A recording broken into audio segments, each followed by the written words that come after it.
పెరుగుతూనే ఉన్నది. ఎందుకంటే ఖైరతాబాద్ వినాయకుని దర్శించిన మాత్రాన్ని మంచి జరుగుతుందనే ఆలోచన ప్రతి ఒక్కరిలో వచ్చింది. గత సంవత్సరం ముగ్గురు ఇంటర్వ్యూలో కూడా అదే చెప్పారన్నమాట. అదేవిధంగా ఈ సంవత్సరం కూడా గత సంవత్సరం కంటే ఎక్కువ భక్తులు వచ్చి భగవంతుని దర్శించుకొని ఆయన ఆశీర్వాదాలు పొందే అవకాశం ఉంది. చూడండి 60 నుంచి 70 అడుగుల లోపల ఉంటుంది. గత సంవత్సరం 70 సంవత్సరం కాబట్టి 70 అడుగులు చేశాము. ఈ సంవత్సరం మీద 60 నుంచి 70 అడుగుల లోపల వినాయకుని ఎత్తు ఉండే అవకాశం ఉంది. చూడండి ఈ సంవత్సరం వచ్చి ఈ రోజుకి 82 రోజుల సమయం ఉంది. కర్ర పూజ పనులు పూజ చేసాము. రేపు నుంచి 2 రోజులు కర్ర వస్తుంది. నర్సాబాద్ నుంచి ఆంధ్రప్రదేశ్ కర్రలు వస్తాయి. దాని తర్వాత ఆదిలాబాద్ నుంచి నర్సయ్య టీం వచ్చేస్తారు. వాళ్ళు వచ్చిన తర్వాత పనులను ఇస్తారు. దీంతో పాటు బిల్డర్లు మచిలీపట్నం నుంచి వస్తారు. నాగబాబు టీం వాళ్ళు కూడా 2 రోజులు వచ్చేస్తారు. వాళ్ళు వచ్చిన తర్వాత వినాయకుడు ఏ రోజు పని ఆగకుండా మొదలవుతారు.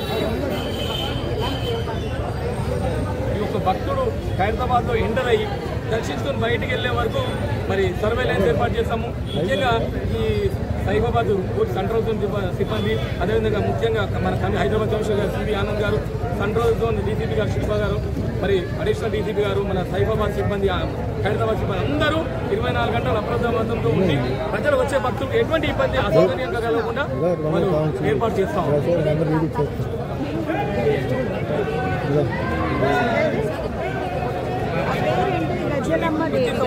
మనం దాదాపు 500 నుంచి 1000 కిలోల మనం ప్రధాన మంచిస్తాం. ఈ సంవత్సరం కూడా మన ఖైరతాబాద్ ఎమ్మెల్యే గణేష్ ఉత్సవ కమిటీ అధ్యక్షులు దానం నాగేందర్ గారు కూడా మనం ప్రతిరోజు మన ప్రధాన వచ్చే భక్తులందరికీ అందే విధంగా చాలా కౌంటర్లు పెడతా అని చెప్పి చెప్పారు.